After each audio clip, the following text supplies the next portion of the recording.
see, I'm live. Can't. Okay.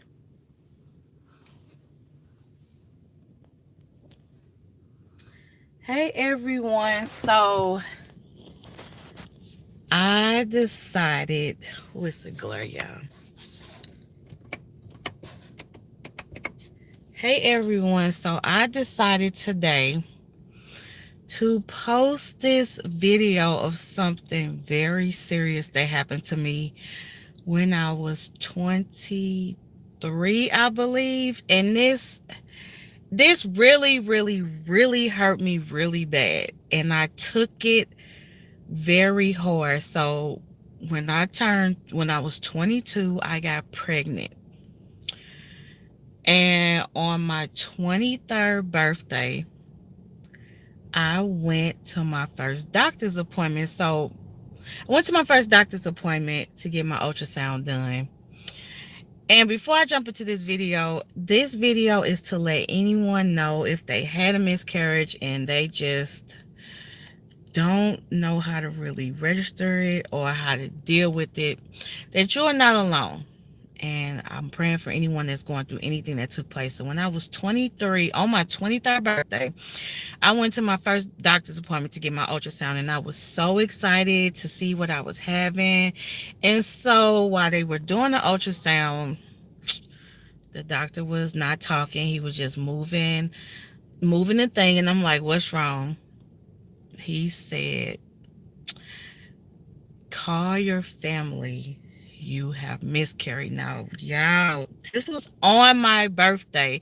And I know you're thinking, like, why are you telling this story now in the car? This has been on my heart to post this video for a long time, but I was just kind of afraid to do it. But I just want y'all to know a little bit more about me. So on my 23rd birthday, went to the doctor. He called me. He told me to call my family. I called my boyfriend. He asked me, do I want to let it happen by itself, or do I want to get a DNC? Now, mind you, it was my birthday. I was excited to be pregnant. When I tell y'all, I love children. And just kind of talking about this now makes me want to cry. I cannot have children, and that'll be another story.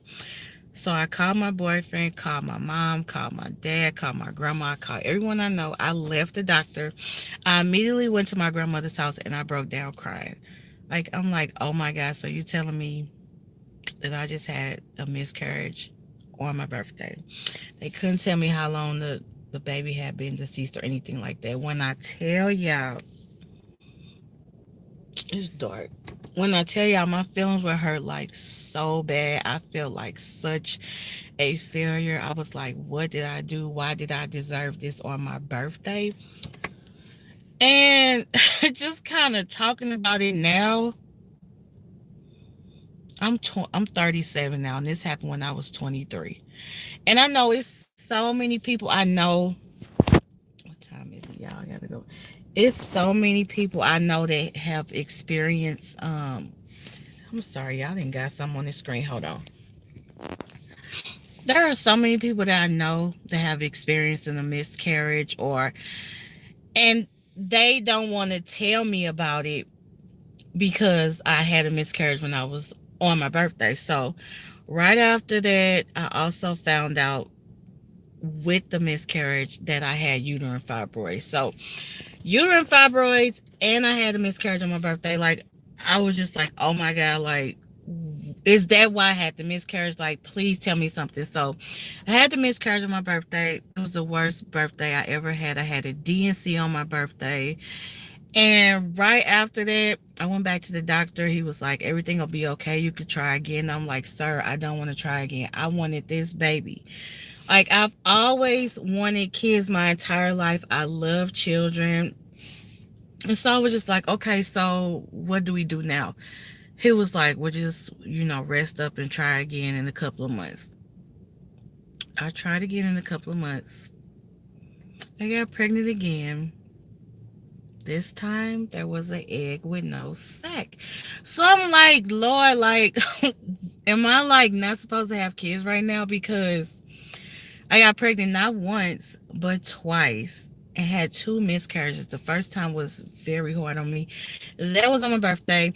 And the second one was a egg with no sac. They called it a blighted ovum. So I'm like, okay. Like, what's going on? So I was just like, okay, I'm just going to leave it alone. It must not be in God's plan for me to have any kids right now. Fast forward to 2009. I was older. I waited till things were right. I got pregnant again. I found out I was pregnant on Friday. That weekend, I started to bleed. I was like, this cannot be happening to me. So my doctor had me come in. It was a different doctor. He told me to come in. They were going to do blood work to test my HCG level, hormone levels. So we did blood work. I prayed about it. I was like, this is going to get better. Like, it has to get better. Like, it has to get better. Call me and say, Nicole, your levels are going down. This was Monday. I'm sorry you miscarried. Mentally, I was just like, what? Found out I was pregnant on a Friday and miscarried on Monday. But this time I did not have a DNC. What they basically did was in the doctor's office. I came up there after they gave me he said, well, come up here and talk to me because you had a miscarriage. So we're going to talk about your procedure. So he basically said he gave me some medication to take before I got there. And what he did was he did the procedure in the doctor's office. Now, when I had my DNC, I was put to sleep. This time, I was not put to sleep. I was awake for the entire thing. And, like, I would not wish that on nobody. Hold on, yo. I would not wish that on my worst enemy. Like, I had pain medicine. Of course, they gave me a shot, I guess in my cervix or whatever. But I wouldn't wish that on nobody. And at the time, I was in a serious relationship. And my boyfriend at the time, both of us wanted kids. And so he was like, oh my God, I'm so sorry. Everything will be okay. So I'm home. I'm crying or whatever. He stayed with me, and then he left and went out with his friends. Now, you just said you were hurting too. So that happened in 2009. It is 2017. And I'm always asked, Nicole, why don't you have any kids? And I just say it's not, time for me to have kids yet. So 2015. If you don't know what uterine fibroids is, I will do a separate video about that.